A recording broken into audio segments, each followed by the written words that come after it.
إلى فقرتنا الطبية في هذه النشرة. قد يشتريها البعض لرخص ثمنها، لكنها تشتمل على تداعيات صحية خطيرة جدا. إنها العطور المزيفة أو المقلدة التي تدخل في تركيبها مواد لا تخطر على البال.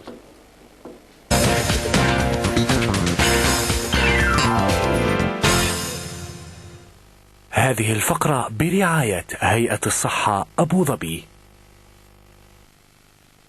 توحي زجاجة العطر هذه بأنها أصلية، وقد غلفت بشكل متقن يشير إلى أنها ذات جودة عالية، لكنها للمفاجأة مزيفة. أما ثمنها القليل فتفسره مكونات العطر، وهي البكتيريا ومضادات التجمد والبول.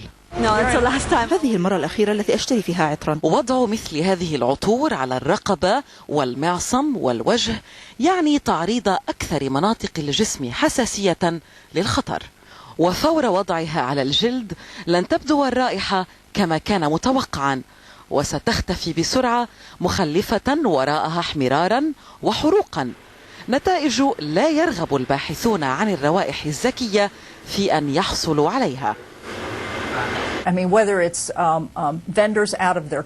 سواء في مناسبات اجتماعية أو في أكشاك بيع سلع مستعملة نراها تحدث كل يوم. تجارة العطور المزيفة لا تختلف عن مثيلاتها من الحقائب والساعات، أما أرباحها فتشير كثير من الإحصاءات إلى اعتبارها مصدرا رئيسيا لتمويل الاتجار بالبشر والسلاح والمخدرات. نيفين أفيوني، العربية. هذه الفقرة برعاية هيئة الصحة أبو ظبي.